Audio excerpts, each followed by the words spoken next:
I thought our guys left it all out on the court. I don't. Again, our guys showed great resolve to not quit fighting until the final horn. I thought early in the game we got really knocked back by their physicality. I mean, that's as physical a team across the board as we've played, and I thought they knocked us back with their physicality and with their athleticism. And but they're a really good team. Credit to them. I mean, Tony Carr's big time player. Stevens had an amazing game, and then Shep Garner's really good too. So they're really physical. And again, I thought our guys battled. We just didn't have enough left in the tank.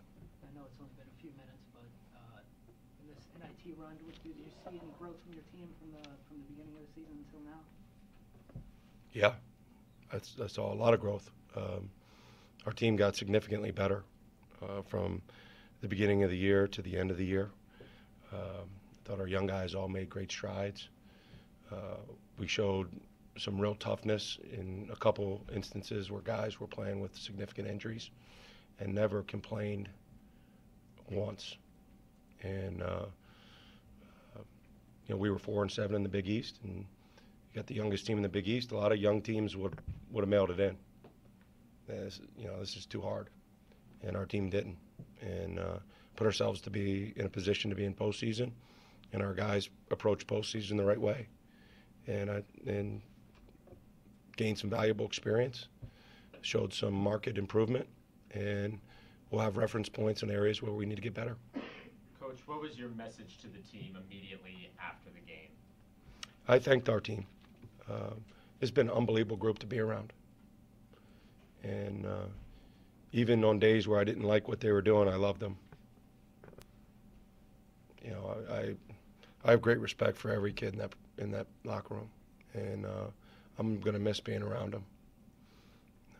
And coaches say that a lot, and sometimes they mean it, sometimes they don't.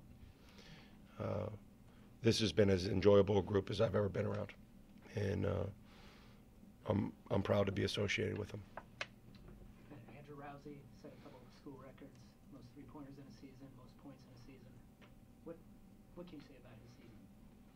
I thought Andrew had a really good season, and he's had a really good 2 years at Marquette. Our program's not in the position it is to really take off without Andrew. His college career was remarkable. I mean, to score over 1,000 points at 2 different stops.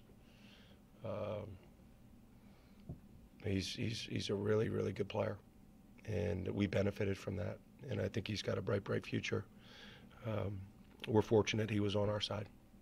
Going forward, what do you hope the returners take away from what Andrew's done this season? If he could pass one lesson on to the players coming back.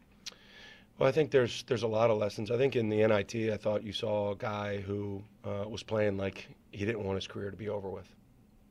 And, sometimes you want to have that from the very start. I mean, that's how good teams, good players approach a college basketball season. And, but Andrew was terrific for us. There's going to be so many things that we can refer back to this year with our group. I mean, we have everybody back except Andrew. We'll finally have more than 1 or 2 upperclassmen next year, which will be nice, I think. And I think we're going to look at this year as a year where we did some things and had some experiences that will allow us to leap into the future. Coach, how hard is tonight going to be, not just for you, but for the players? Guys were very upset, and because it meant a lot to them. It meant a lot to these kids, and so they were very upset after the game.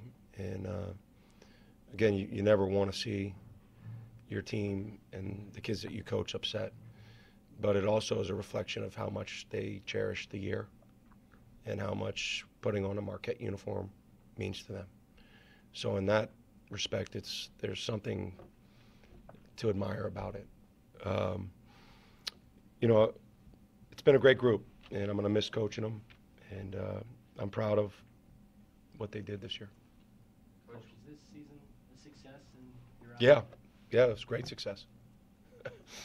was a great success. We had the youngest team in the Big East. The Big East is the best it's been since I've been here. We had 2 kids, and Sam and Greg, who were playing through significant injuries for the whole season. And both of them were really important players. I'm not sure if we have anybody more important than Sam. And the kid was an absolute warrior.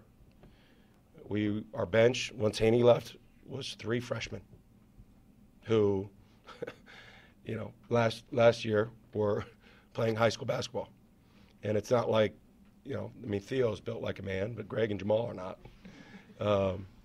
And those kids answered the bell. We had some big wins where those kids stepped up big time. And look, do we accomplish everything we wanted to accomplish? No, but that doesn't mean the season's not a success. We have great kids. They represented the jersey well. They got better as the year went on, and they were fun to coach. You mentioned the injuries, Coach. Starting to see some things about what the rehab and process of recovery are going to be. What do you know? We'll know more within the next week. I'm not a doctor, and I don't pretend to be one. Sometimes people pretend to be things they're not. I'm not one of those guys. So we'll have to meet with our doctors and Brandon and the Hausers and figure out a plan of action to get Sam back to 100%. We'll have to meet with the Elliots and Greg and our doctors and Brandon to get him back to 100%. And so we'll start on that immediately. Coach, just the crowd was saying goodbye to Andrew, but how will you say goodbye to him in the coming months? Well, I'm not going to say goodbye to him. Andrew will always be a part of my life. And I believe I'll always be a part of his. So one chapter closed, and that's the player-coach relationship. But we'll start a new chapter. And I'm here to help him as he moves on to a professional career. I think he's got a chance to play basketball for a long time and have a career in basketball, which is unusual. So I'm not going to say goodbye to him. After a loss like this, do you advise that the players take just a little bit of time away from the court, or is the best antidote to just get right back out there the next day? No, our guys are fried. Physically and emotionally and mentally, our guys are fried. And so we need to, go through physicals and see where guys are at from a physical standpoint. They need to finish up school strong. And then we need to come up with a plan of action to make sure, whether it's Andrew and being a professional basketball player or guys, as we end school and start summer, come up with a plan for them to get better. And so, I would not advise guys to be in the gym tomorrow. And I think they would heed that advice. That's it. Thanks. Thank you, guys. Thanks, Coach.